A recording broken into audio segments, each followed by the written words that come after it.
Time for the last panel discussion in the couch. I'm very pleased to welcome the couch crew for this third topic. We have Florent Daudens, press lead at Hugging Face. David Caswell, founder of Storyflow, we've seen him before as well, and the newcomer, Barret, head of Reuters AI strategy, leading cross-functional teams to design, develop, deploy AI tools in the Reuters newsroom and across products. And here we have David. All right, you sit next to me this time. Great. So this is a huge topic, and we don't have much time, but we'll try to get around it. And I'm thinking we're starting with you, Jane, because you're the newcomer now.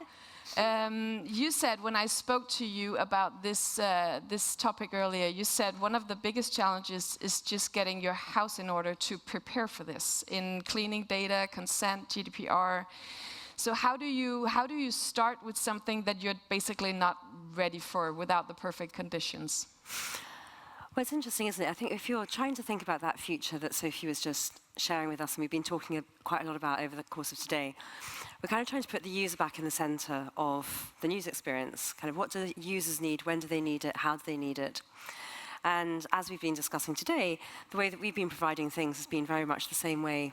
You know, maybe we've added a little bit of sort of data science, maybe we've a bit of data journalism, a few little graphics, you know, some nice Instagram stories, but we really haven't kind of changed the way that we produce news. And, you know, one of the things that we've noticed at Reuters is we've been looking at our archive. We've got archives going back to 1898. You know, the metadata is all over the place. Different things have been tagged in different ways. If you ask a journalist to add metadata to a story, it will always mess up. Like, it will just never be right. And there is a possibility now with generative AI that you can use AI to do more classification, more structure around the data. You know, maybe, as David was saying earlier, maybe it doesn't matter if your data is unstructured now. You can use AI to structure it. But it still requires you to really think about kind of what are the different elements of news, of information, of reporting, of editing, of opinion, of attribution. You know, Nikita had that very good graphic on her slides earlier today, which kind of disaggregated a story into its different constituent parts. And I think it's a really interesting thing. We have never tagged our stories like that. Here is a quote, and here is the person who gave the quote, and here is how we know that the quote was actually said. We've not had to do that. And when I speak to the data scientists, they're like, well, why ever not? I mean, it would be fantastic if you could just classify that, then we can get AI to classify the rest of it. So it's kind of giving us a good challenge to think now about our content as data and what needs to be true to turn our content into data that then can flow into these liquid experiences. Yeah, and Sophie was wondering why we are not there already. Why are we not already doing that? Florent, do you want to comment on getting ready to not having the perfect conditions, but getting ready for this reality? Well, I think there are three forces at play, I would say. First of all, the models are being commoditized. So it means that the tech industry will make less money with models. So they will go high up the stack. They will develop products. And if you look at OpenAI, for example, in the last few months, they didn't announce that much new models, but new products, which means that they will enter into collision with content producers, newsrooms, for example. The second one is that models are getting smaller and more capable, so they will be embedded in devices. We're already seeing this at play.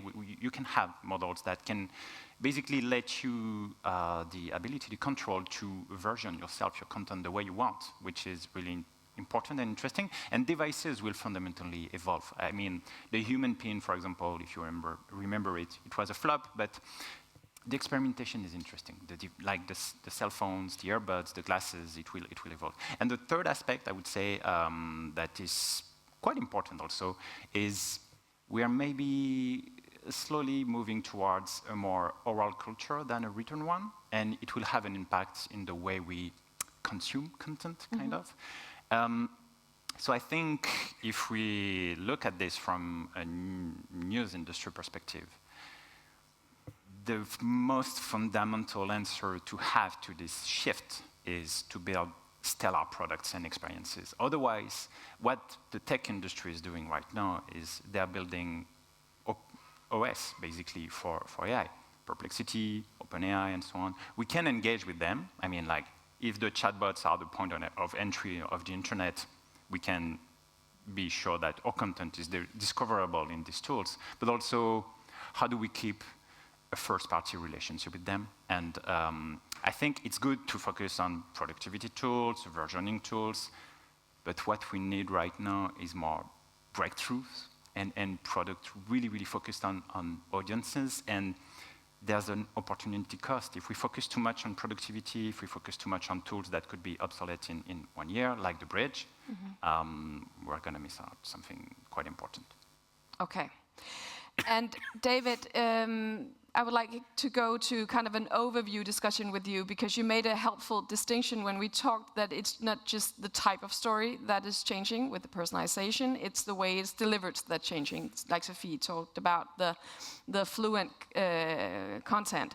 But how do these two fit together, and what can they do together that we haven't really seen before? Yeah, I mean, I think that's a very common mistake, basically, is to conflate those two different kinds of personalization, or even hyper-personalization, or even liquidity. One of them being in the stories themselves, the semantic threads of narrative that constitute a story, and the other one being in just how that is communicated. And that is such a distinct, two very, very different things. Yeah, I mean, I think, both of these forms of personalization and hyper-personalization, they're already being, we're already seeing examples in the ecosystem of how they may fragment to a degree that we just really can't wrap our heads around at the moment. One on the less so on the story side, but even there, there's already things we're seeing at Spotify, for example, with their AI playlist or their day list, that you could quite easily see applying to news, and applying to news at a level of granularity that is truly at the individual for a specific moment in time, and that's in the recommendation side. And then on the experience side, I think everybody in all of these news organizations, they're already well down this path to liquid content. First with summaries, and then with different languages, and all the rest of it. So I think this is I won't use the word slippery slope, but it's an open-ended journey that we're all on. There's no obvious ending point for it, and so it's a fundamental characteristic of this AI-mediated information environment we're all heading into. So we've already established that we don't have many Gen Zs in the audience, not many Gen Alphas. Well, they're big young, right? But we know that there's this generational divide that's becoming huge in how people consume news. So how do you see that evolving with this hyper-personalized world? I was thinking that maybe we would actually start receiving our information news from the same sources because it's personalized. What's your take on this, Jane? How will this gap grow, or will personalization help bridge the gap, do you think? I think it's fascinating. It's going to be so interesting to kind of watch it, because, I've heard, even just in conversations with people here, I've heard people doing what Sophie said that we should never do, which is choose our family as examples. But oh, my 14-year-old thinks AI is rubbish. Oh, my 14-year-old only ever uses AI. So even within generations, it's going to be very, very different. But I think that when we get back to kind of heeding Nikita's call to get back to the first principles, if what we're looking for is to inform people, maybe also to entertain them, to give them an understanding of the world around them, really meeting those different needs that they have for news. I wonder if actually, we've been so super serving an older generation with the way that we produce news now, maybe we can actually bridge the gap with more liquid content. I was really, I'm always inspired listening to Gard speaking about what VG does. But just looking at how they've really taken a team out and really looked at how to appeal to younger generations. They've had to do that with human beings for now. But maybe in the future, actually, we can bridge that gap, because the younger generation is going to be able to guide their own experience because they want to understand X about the Pope's funeral, to use Eric's example earlier, or what's happening with tariffs, or what's going to happen to the price of my sneakers or my smartphone because of tariffs. They might come at it from a different way, and something might pique their interest in a different way, but that actually might be the same as their mother or their grandfather or their uncle or their mate or their teacher or whatever it is. So I think it kind of comes back to that first principle of what do people want to know, when do they want to know it, how do they want to engage with it. And in my more hopeful moments, I think, well, maybe Gen AI can actually help bridge some of the gaps that we've been struggling with. Just to state that in a slightly different way, and maybe a little more severe, the industry has not been serving huge portions of our populations. In fact, most of our populations. The reason for that is because there's this fundamental expectation that everybody has to adapt to what the news industry produces, and that if you don't adapt, you don't get it. And if you want to participate in this kind of conversation around news, you have to adapt to whatever it is that we're producing. And if you sort of look at that as a massive societal failing on behalf of the industry that's persisted since journalism was invented in the 1640s, and then look at these current tools as being a way for news to adapt to people versus people adapting to news. It's exactly like that quote from Rasmus Nielsen that Sophie showed. That's a massive, massive change, right? So in that kind of an environment, people don't need to learn how to read 600 words of text and then another 600 words of text. They can just be who they are in whatever way they want, and they still can access the conversation around news. That is the promise here. But who are the media? Who are the publishers then? If everyone gets exactly what they need at the time with exactly the way they need it, what are you even giving? The distinction there is between information and content. Content is just a container for information, and so the publishers are not content publishers, they're information providers. That information is used in many different ways for many different purposes by many different people, but the core is information. And it's the information that becomes the product, the service, the purpose, not the content. Florent? I think the biggest moat for news publishers will be data from their audience. And with AI, and it's good news, I think you will get more and more data about your audience, because especially if they interact with your content, for example, with voice and so on, you will get much more intent. For example, Perplexity get approximately 12 words per request, whereas Google only gets 3. If you want to build personas for advertising, for example, this will be hugely valuable. And maybe in terms of experience, news can feel intimidating. But if you feel shy to ask questions to a journalist, well, maybe you will not feel so shy to ask it to a bot, like the example we just saw. This kind of experience can be really, really interesting. That said, I think the mistake we could make is AI allow us to produce content at scale. Liquid content will be like, oh, content will be everywhere. We might ask ourselves the question, do we produce too much content? And I think with the intermediation of AI, and if we are careful enough to read the data that we will get, maybe we will see that people don't need so much content, and we will be able to better evaluate what kind of answers they want. And I'm referring to what Ezra said yesterday. Do they want news or do they want answers? We will learn it, maybe the hard way, but it's going to be meaningful. And maybe they want news and answers, but maybe they also want a human connection and to feel like they know a little bit about the person or the media, the publisher who is actually speaking to them or who they're interacting with. How do we remain that kind of connection, Jane? Well, I think it comes back to what we've been talking about these last couple of days, is that we have to own our own future. If we just allow the tech companies to disintermediate us again and to own the relationship with the audience, then we may as well pack up and go and get another job. So I think you have to really own your content and you have to own your experience. We have to be investing in both of those things. And then I think the other piece is that we have to.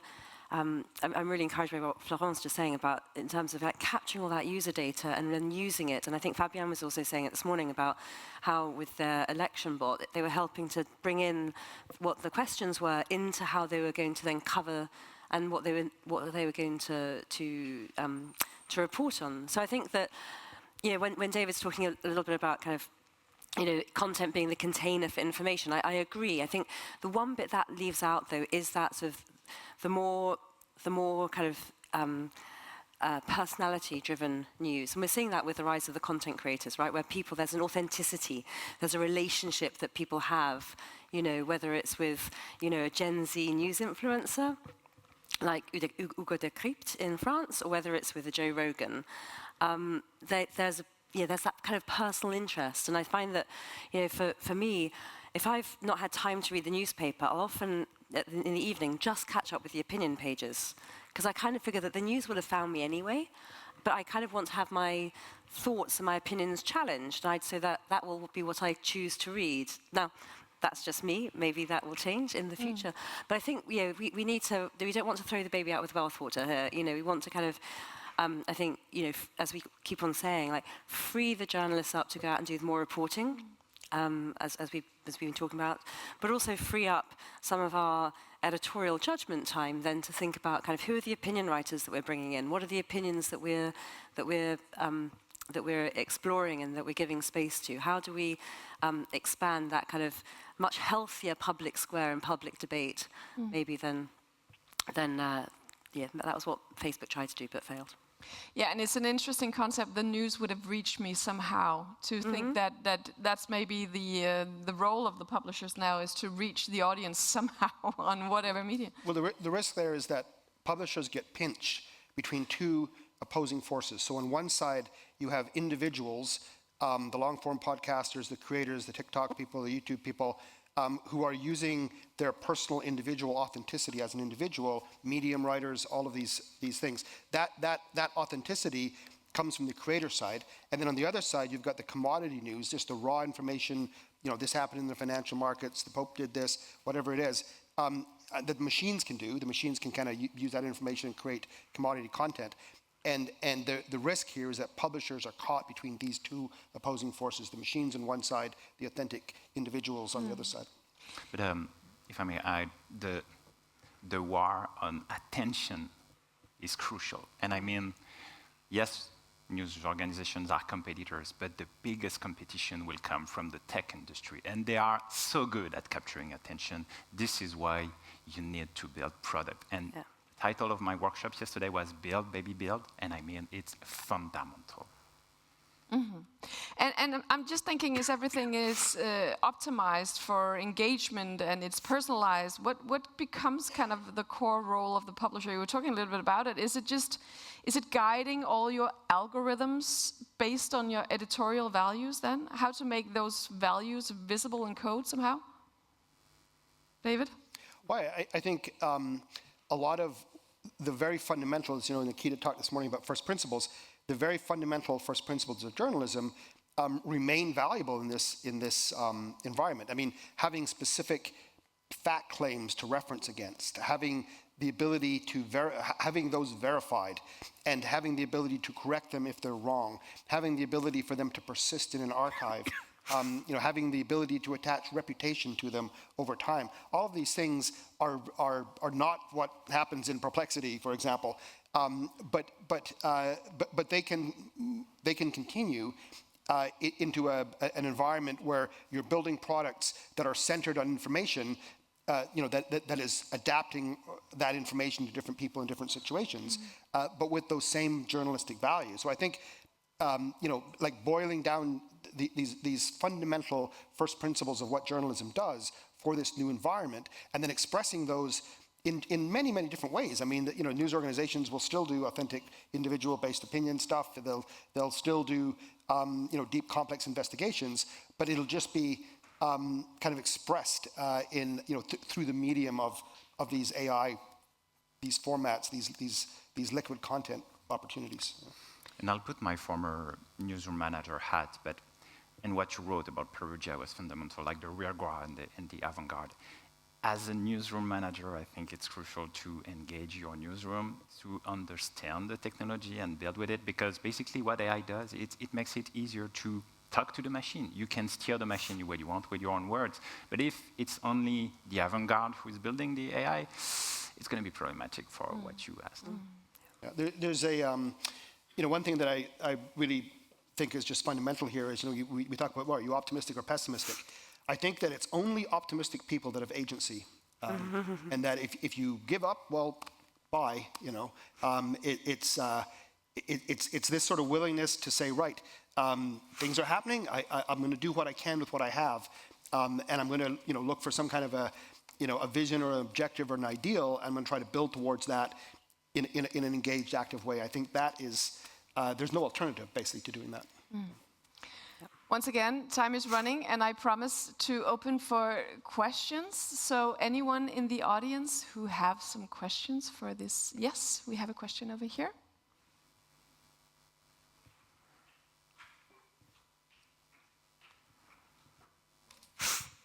Hello, Michaela from SVT. We're talking a lot about news and journalism, but at SVT, for instance, we also produce a lot of content that is not necessarily just a container for information, but maybe has value in itself, as a drama and children programs, entertainment programs, and so on. Could you say a few words about how all this development will impact that kind of content, that is not just news?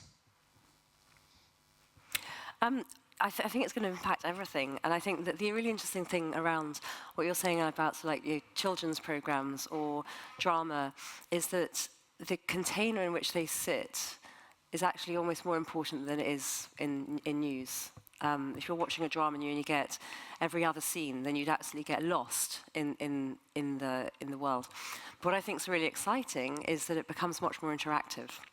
And it can become much more fluid. It can kind of follow you wherever you are, whatever you're doing. I saw a demo just the other day of a brilliant startup that that you'd put your phone camera up and it would recognize what was on the screen, and you could, if you got lost as to who is that character in Game of Thrones, and you totally and utterly got lost, you could get.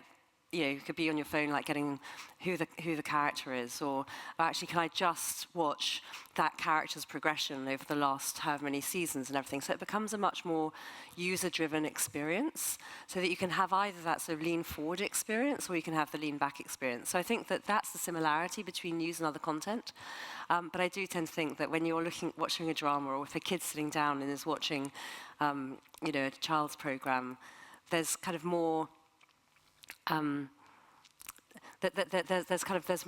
There's more use to the container, and maybe there's actually, all of us are trying to get our stories nice and tight and everything, but as we all know, if we've ever edited anyone, they always write too long, and I think there's an interesting kind of future there as to whether the container is the right size for it, or whether you can break out of the container and actually have a more interactive and exciting experience with any form of content, whether it's your music, whether it's your news, whether it's your entertainment, and the like. Yeah. I think the big challenge there for non-news media is this attention equation. Because the supply of attention is finite. We all get 24 hours a day, 7 days a week. That's all we get. And the demand for attention is infinite. And I'm already starting to see, like in terms of video and audio and kind of using all of these models together, I'm already starting to see just staggeringly creative, like YouTube channels, for example, that are doing things that are just so viscerally impactful for me that it shakes me, right? And those channels are starting to kind of pop up. One that I've been looking at recently, if you're into Star Wars and you're into reggae, I recommend... Rare combination. I recommend AI Am a Jedi. But that's just one example. And these hyper niche, hyper engaging forms of experiences, they're not going to take all of our 24/7 available attention, but they're going to be the competitor, I think, for the non-news media. And your question is super interesting because we can learn a lot from other sectors or industry. And I have a 6-year-old daughter, and she's a big fan of Bluey. And I think we still get some agency as user. And I give you an example. She's like, "Oh, I want to watch Gabby Cat," which is awful. And I'm like, "No, you're going to watch Bluey," and she likes it. And what does it say? It means we can, as user, have choice, and we were going to choose our experiences. And I'm not sure I would like to have liquid content Bluey, because it's a good storytelling, and I just want the initial experience. And so if you have good storytelling, you have a strong, I mean, it's a strong cultural experience, actually. I've never watched Australian cartoons before. And so if we build, again, stellar products, and for some part of the content we will produce some really like little jewels, little gems, it's still going to be relevant. And yes, we will fight for attention, but we will also fight for relevancy, and that's important.